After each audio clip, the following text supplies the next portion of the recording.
Nos dias atuais não é diferente, não seria diferente. Um homem velho construindo sua embarcação para salvar sua família de uma catástrofe. E todos os seus vizinhos ao seu derredor, muito provavelmente, iam caçoar dele. De fato, foi o que aconteceu. E Noa, em nenhum momento, se indignou com aqueles perversos. E de forma alguma, Noa intercedeu por eles. Diferente de Moshe, diferente de Avraham Avinu, Noa não intercedeu. Noa sabia que nenhum deles sobreviveria. Então deixou que tudo acontecesse naturalmente. Temos visões diferentes aqui para os decretos e julgamentos que foram enviados naquela época, naquele tempo. Eram épocas diferentes, linguagens diferentes, formas diferentes de decretos. Os julgamentos são os mesmos, mas muitos deles mudaram suas características, suas formas. Como isso é interessante. Os personagens mudaram. O tempo mudou. A época mudou. As linguagens mudaram. Mas os decretos têm o mesmo peso de anteriormente. O mesmo peso. O problema disso tudo é que não temos Noa construindo uma embarcação. Não temos Moshe para interceder por nós. Não temos Avraham Avinu para avisar-nos da destruição de uma cidade. Não temos. Mas Hashem é misericordioso. Ele sempre tem as suas maneiras, suas formas de avisarmos destes decretos. Bom, eu vou citar algo aqui. Tudo que estudamos, nós temos que ter provas para que não passe de teorias, para que não fique somente de palavras. 15 dias antes do desencarne da minha mãe, eu olhei dentro dos seus olhos e eu já sabia que tinha sido decretado o seu desencarne aqui. Ela estava na casa da minha irmã estava cuidando dela. Passei o domingo com ela e eu brincando com ela, olhei dentro dos seus olhos. Foi então que eu vi que uma parte da sua alma já não estava mais lá. A Kabbalah fala que quando é decretado para uma pessoa, um mês anterior, uma parte dessa alma é retirada, é levada. E conforme a gente vai estudando, a gente vai lembrando desses estudos. E quando eu vi, dentro dos olhos da minha mãe, que uma parte da alma dela não estava mais com ela, eu peguei o carro e passei num parquinho onde meus filhos estavam brincando. Sentei debaixo de uma árvore. Foi aí que eu percebi que seria poucas semanas que aconteceria o desencarne da minha mãe. Enquanto muitos da minha família estavam acreditando em milagres, acreditando que ela poderia ter sido curada, eu já sabia que ela ia desencarnar. Exatamente, Lanterna. A sombra da pessoa some. Exatamente. Chamei a minha irmã e disse para ela: se prepare. Em poucas semanas, a mãe será recolhida. Ela disse: não, vamos tentar curá-la, vamos levar ela para fora. Eu disse: já foi decretado. Não tem como voltar atrás. Só ficar estudando teorias e não passar isto à prática é um pouco difícil para quem não vive aquilo. Mas para você que estuda e vivenciou tudo que você estudou, tudo que você estudou. Isso é maravilhoso. E a mim foi enviado aonde ela estaria. Não só a mim, quanto a algumas pessoas mais próximas. E eu já sabia do seu desencarne. E onde ela estaria. A Shen, de alguma forma, ele te manda avisos. Ele te prepara antes que tudo aconteça. O que eu senti naquele momento, Josiane,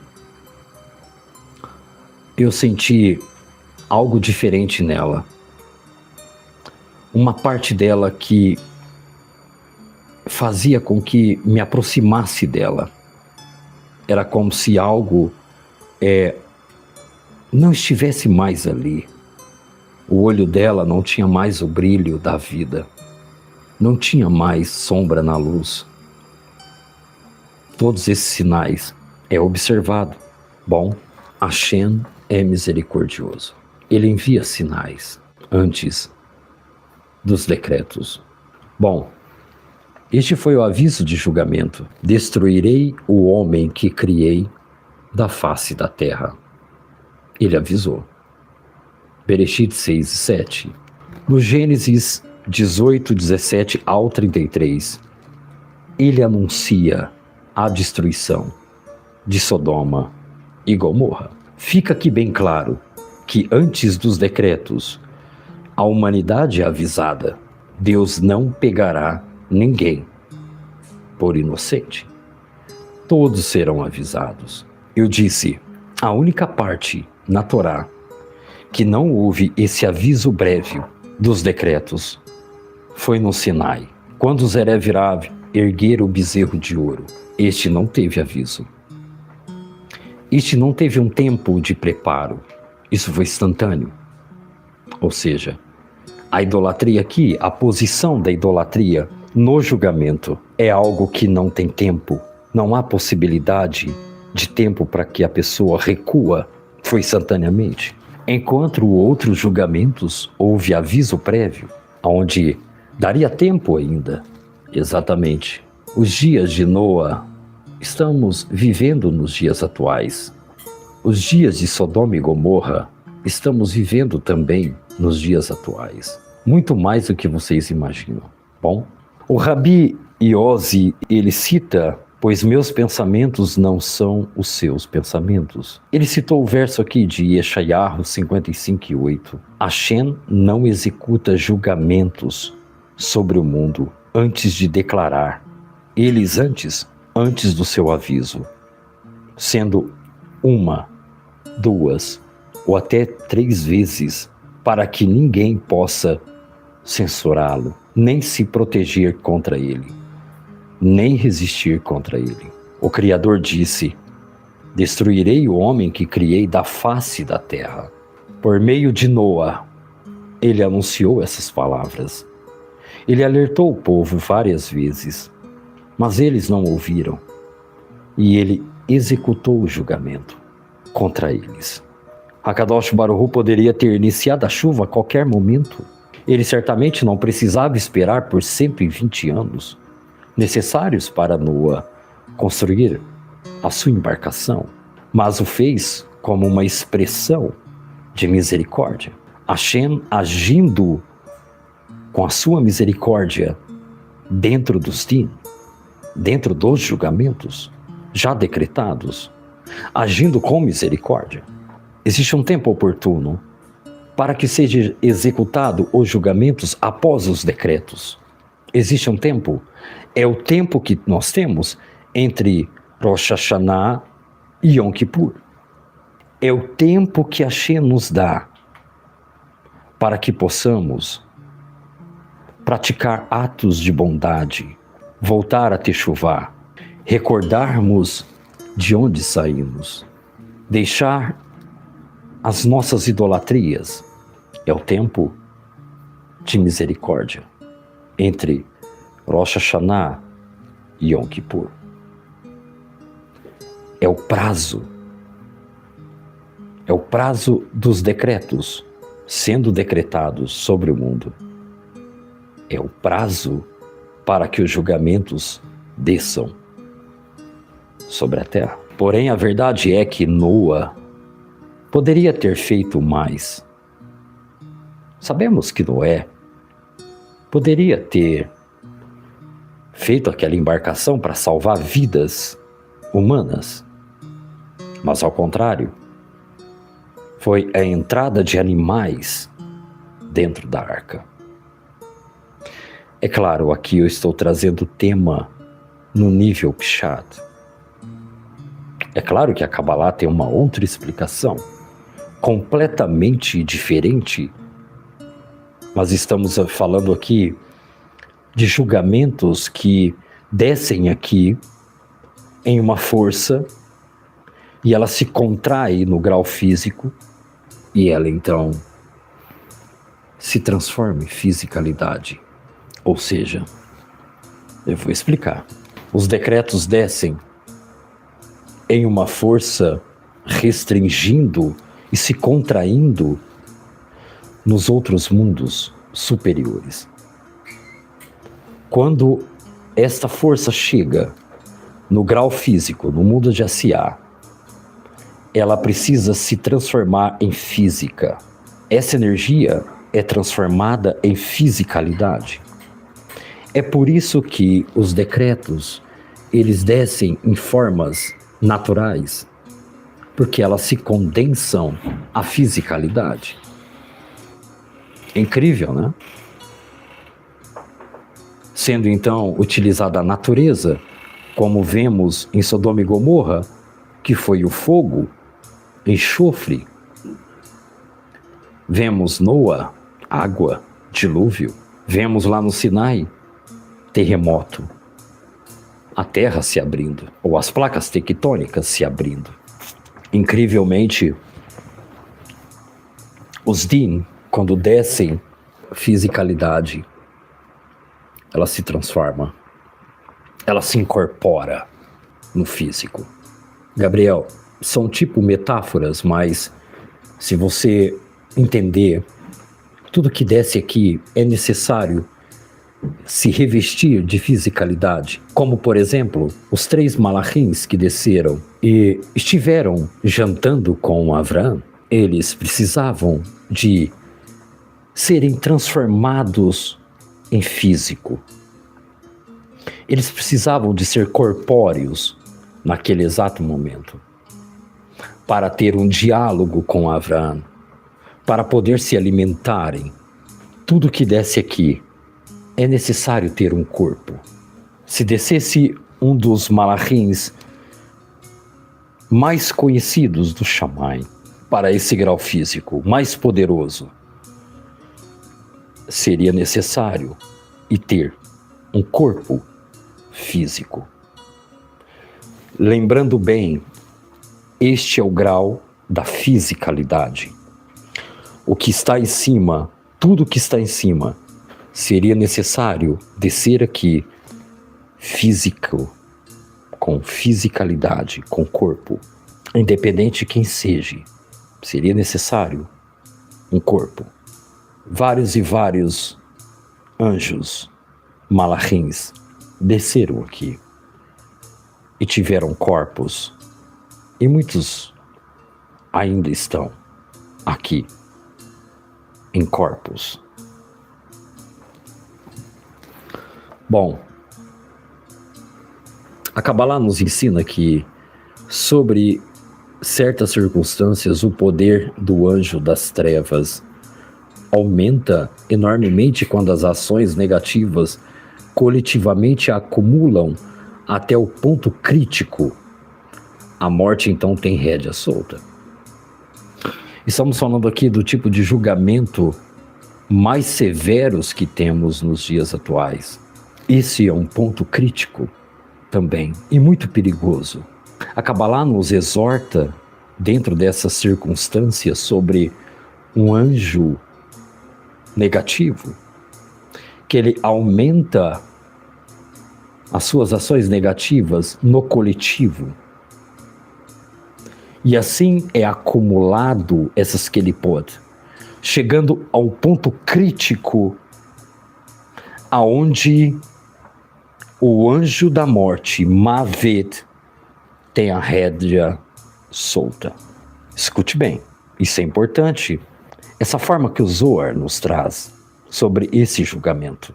É importante saber que quando há um acúmulo de pecados na terra, até mesmo se há uma falta na contagem de recém-nascidos, de crianças, num ano, esse país é decretado. Existe uma quantidade de crianças que devem nascer no ano. Se não haver essa quantidade de crianças, essa nação que faltou irá sofrer as consequências. Eu estou trazendo um exemplo de um. Existem outros vários conceitos.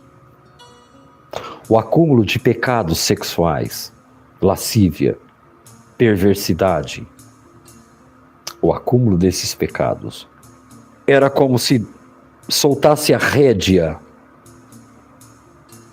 da morte e ela se sente livre para recolher as almas destes perversos. O Zohar fala que até mesmo as almas inocentes estão sujeitas também através da nuvem carregada, essa nuvem negativa que sobrepõe uma cidade carregada de desejos, prazeres, pecados. Até mesmo as almas inocentes estão sujeitas a ser capturadas por ela. Este também foi o caso no Egito durante a 10ª praga, quando os primogênitos dos opressores subiram e os escravos foram poupados por causa das marcas em seus batentes. Alguém se lembra? Mas durante o dilúvio, apenas Noa, somente ele e a sua família encontraram refúgio dentro da arca. E ali ninguém escapou do lado de fora, é claro. De acordo com os ensinamentos da Kabbalah, a arca representa Malhut. Vamos agora espiritualizar, trazer o lado místico do dilúvio. Saindo um pouco da literalidade, vamos adentrar o mais profundo dos ensinamentos do Zohar. A arca representa Malhut, que é o mundo físico, a fisicalidade. Noa representa todas as almas justas que desejam reconstruir o vaso de si mesmo para receber a luz, ser o vaso receptor da luz. O desejo, que é a palavra-chave aqui, e Noa, por meio da sua progenie, foi capaz de gerar filhos para repovoar a terra. Este foi o trabalho da construção da arca, que representa o despertar do desejo no grau físico, em Malhut. Enquanto os descendentes de Noa são a manifestação da luz, revelada no reino físico. Esta é a interpretação simbólica na qual o próprio Zohar é a arca, fornecendo proteção e prevenção em tempos de caos e destruição. Dentre todos os limites do Zohar, há um desejo genuíno de transformar toda a natureza humana e fazer com que elas ascendam os graus superiores. Os grandes mestres nos asseguram que o Sagrado Zohar é a mais poderosa de todas as ferramentas da própria Kabbalah Ela remove as más inclinações, as inclinações negativas nascidas nos corações da humanidade, também que possa nos livrar destes julgamentos. Quantos julgamentos podemos presenciar na Torá? Os justos foram julgados, é claro, cada um de uma forma. Por quê? Há julgamentos para os justos. Qual seria a resposta para isso? Bom, quantas aflições sobrevieram sobre Jacó para impedi-lo de ser infectado pela inclinação maligna. O que passou Moshe? O que passou Avrão? O que passou os nossos patriarcas para que não se inclinassem para o mal? Jacó sofreu punições e aflições e não teve repouso tranquilo, tanto que ele disse: não tive repouso, nem descanso, nem fiquei tranquilo. Contudo veio então a tribulação. Quantas aflições teve Jacó? Quanto ele teve que sofrer? Como está escrito, não tive repouso na casa de Labão, e não pude escapar dele, nem tive descanso. Por causa daquele sofrimento que o ministro de Esav me infligiu. E depois disso houve medo do próprio Esaú, do seu próprio irmão. Nem fiquei tranquilo por causa de Diná e Siquém. Quantas aflições os justos sofrem nesse mundo. Tribulações após tribulações, dor após dor, para que possam merecer o Olam Rabá, o mundo vindouro. Jacó então habitou na casa em que seu pai havia peregrinado, na terra de Canaã. O rabino Iose abriu uma discussão sobre esse verso e ele citou algo interessante aqui. Ele disse: os justos perecem e ninguém se importa com isso. Escute. Os justos perecem e ninguém se importa com isto.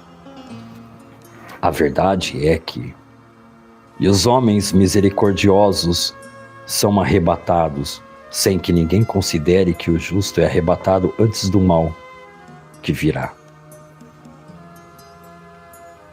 Os justos, eles são retirados daqui.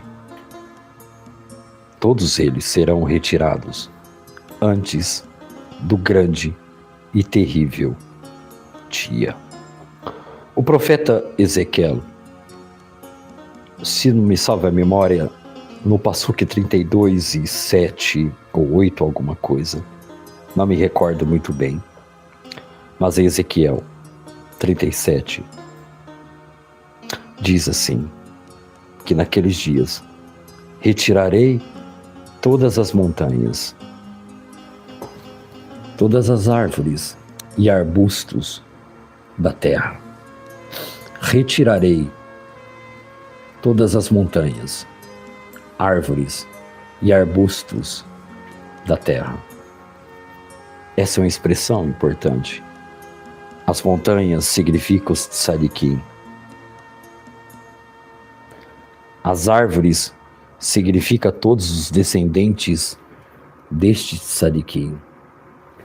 Todos serão retirados antes do grande e terrível dia. Todos os tzadikim. Eu digo, desencarnarão, tá? Haverá um desencarne. Ninguém será arrebatado, vai para o céu, nada disso. Para não passarem por esse grande dia de sofrimento.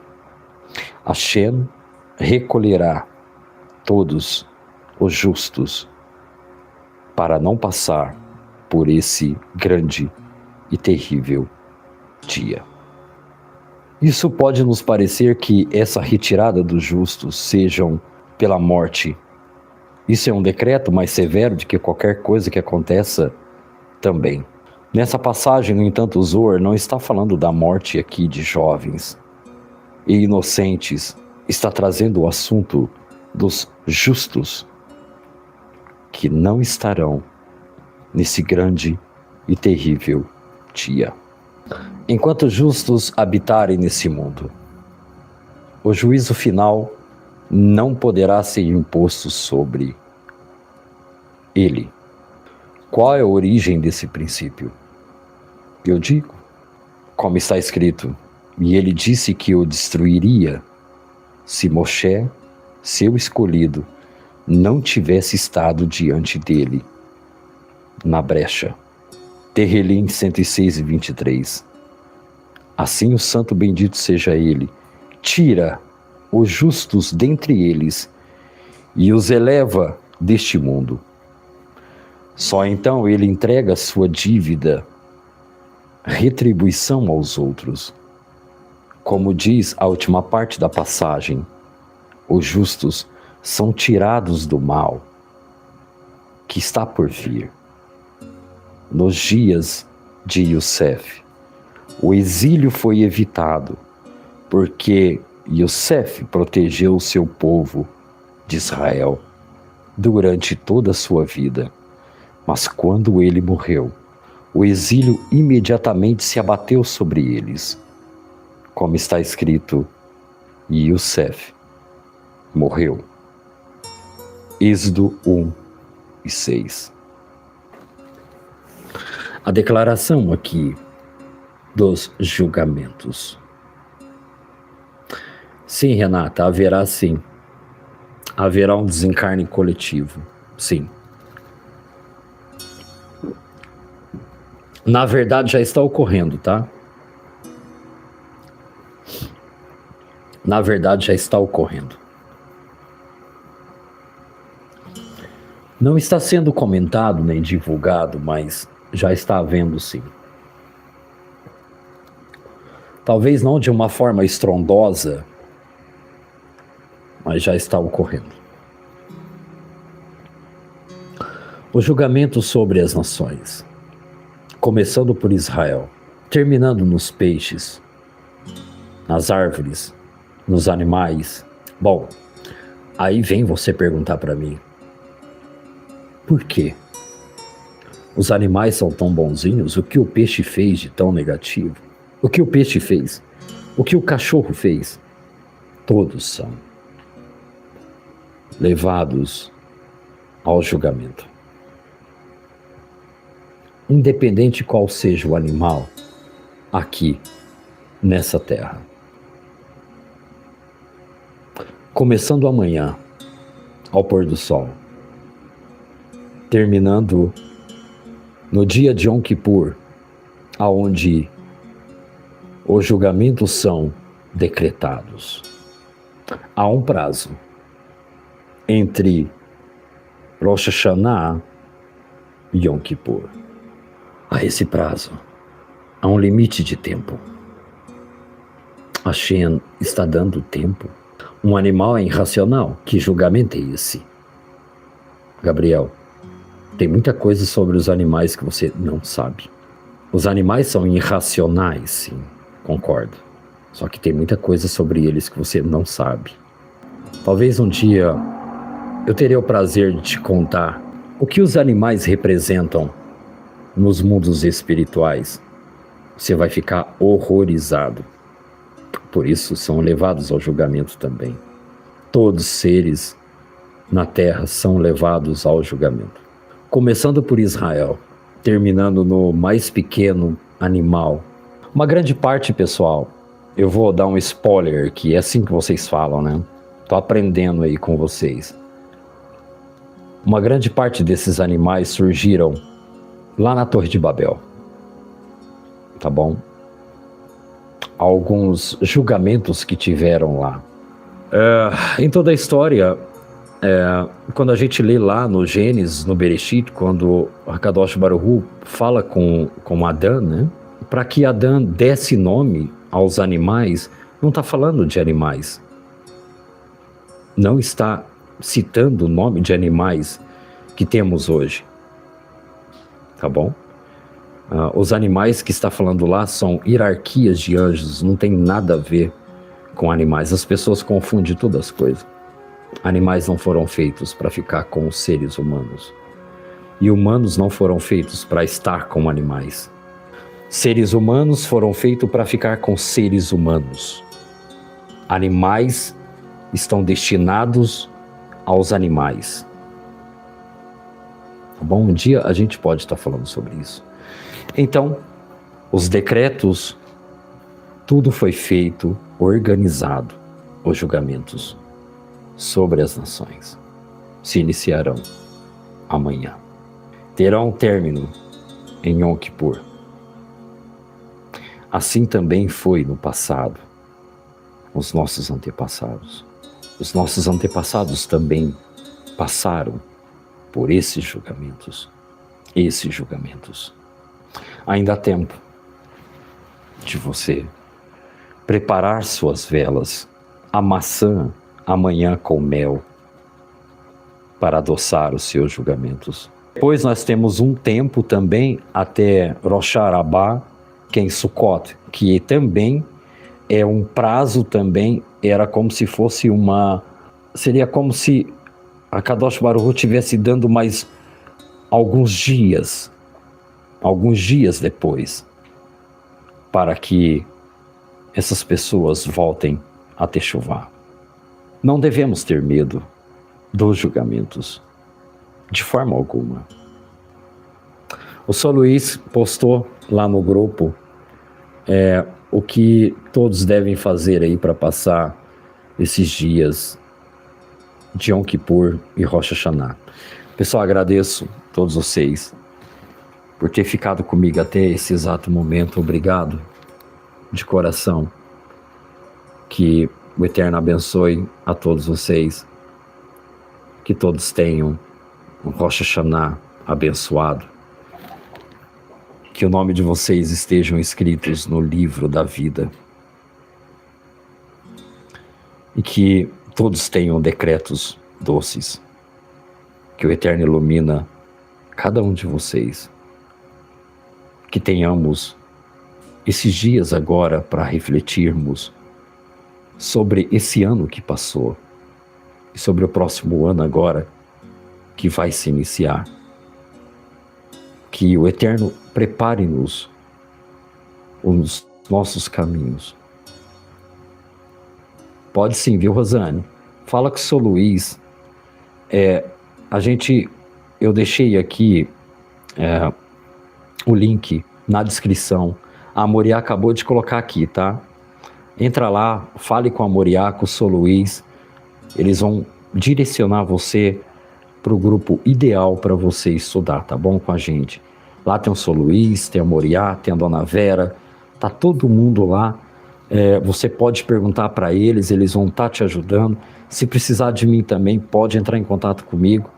Pode falar com a gente e a gente vai estar ajudando vocês o máximo que vocês precisarem, tá bom?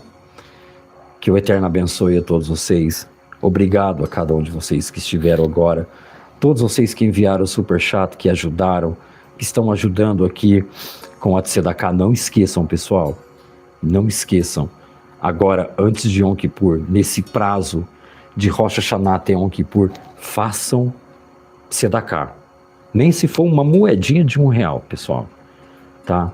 Nem só para você comprar um prato de comida para alguém na rua. Um necessitado, mas façam. Tá bom? Não esqueçam. Tá bom? Nem se for uma moedinha de R$1. Façam. Não esqueçam. Façam uma tzedakah. Tá bom? Não esqueçam. Não levem para instituições não, hein?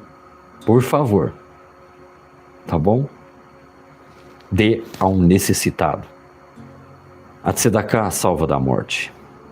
Não esqueçam disso. Que o Eterno abençoe a todos vocês.